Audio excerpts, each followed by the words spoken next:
Γεια σας φίλοι μου, σήμερα θα δημιουργήσουμε ένα τεχνητό επιφανείας με κόστος γύρω στα 3 ευρώ με υλικά που μπορούμε να βρούμε πολύ εύκολα. Στο συγκεκριμένο βίντεο χρησιμοποιώ μία μπομπάρδα 40 γραμμαρίων. Θα προτιμήσουμε μπομπάρδες λευκού χρώματος floating. Τις μπομπάρδες floating μπορούμε να τις ξεχωρίσουμε πολύ εύκολα λόγω του λευκού χρώματός τους. Ενώ τις μπομπάρδες Syncic λόγω του διάφανου χρώματός τους. Ξεκινάμε σβήνοντας τα γράμματα της μπομπάρδας με λίγο διαλυτικό.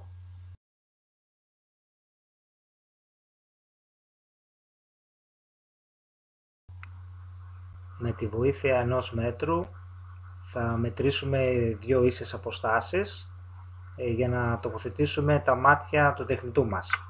Οι μπομπάρδες συνήθως έχουν 2 γραμμές από το καλούπι χύτευσή τους, οι οποίες θα μας βοηθήσουν πάρα πολύ ώστε να μπορέσουμε να βάλουμε σε μια ίδια σειρά τα μάτια του τεχνητού μας.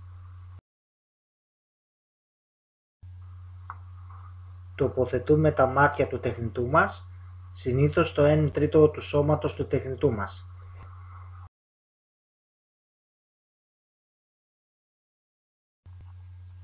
Μετράμε προσεκτικά και σημαδεύουμε.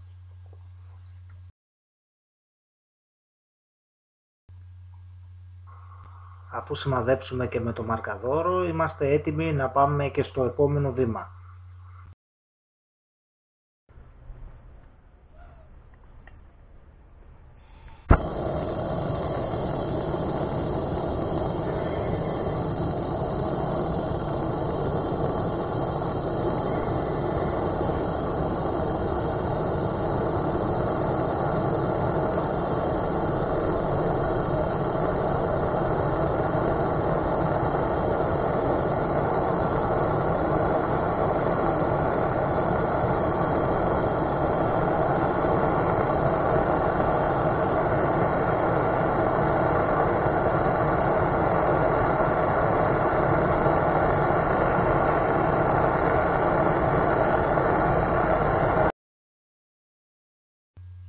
Θα χρησιμοποιήσουμε 2 τρισδιάστατα μάτια.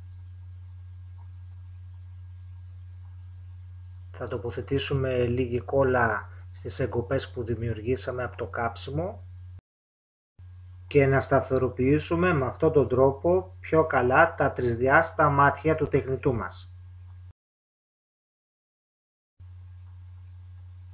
Τώρα, αν θέλουμε να βάψουμε το τεχνητό μας, καλά θα ήταν να βάψουμε πρώτα το τεχνητό μας και να προσθέσουμε τα μάτια στο τέλος. Τώρα ο χρωματισμός που διαθέτει η μπομπάρδα, ο δικός της, από την εμπειρία μου δουλεύει πάρα πολύ στα γοφάρια. Παίρνουμε ένα κομμάτι ανοξίδωτο σύρμα 1 χιλιοστού και τοποθετούμε στο εσωτερικό της μπομπάρδας έτσι ώστε να κατασκευάσουμε 2 κρίκους ασφαλείας.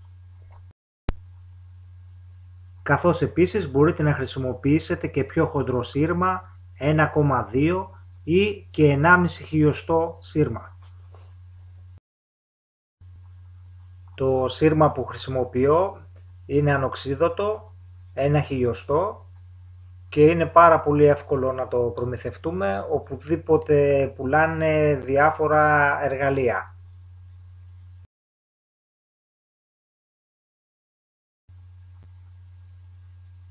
Το τεχνητό που θα δημιουργήσουμε απευθύνεται κυρίως για γοφάρια, αλλά φυσικά μπορούμε να ψαρέψουμε οτιδήποτε κυνηγόψαρο κρατάει η περιοχή που θα επισκεφθούμε.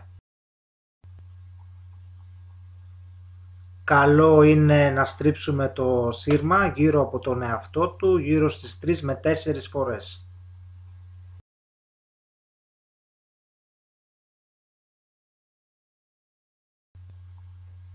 Σε μπομπάρδα 40 γραμμαρίων επιλέγω σαλαγιά νούμερο 2 για να υπάρχει καλύτερη ασφάλεια στο κάρφωμα του ψαριού.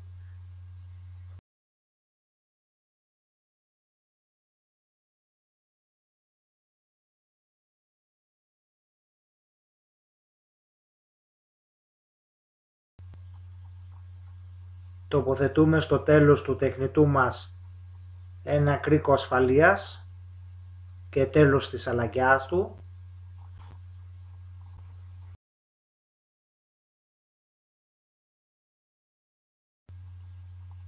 Το συνολικό μήκος του τεχνητού μας χωρίς τη σαλαγκιά είναι 10 εκατοστά.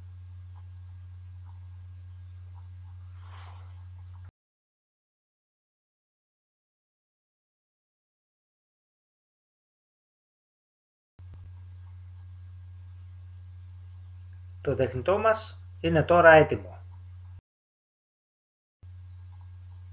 Μπορείτε να κατασκευάσετε παρόμοια τεχνητά με διάφορες παραλλαγές και με χρωματισμούς μόνοι σας, πολύ οικονομικά και με σίγουρα αποτελέσματα.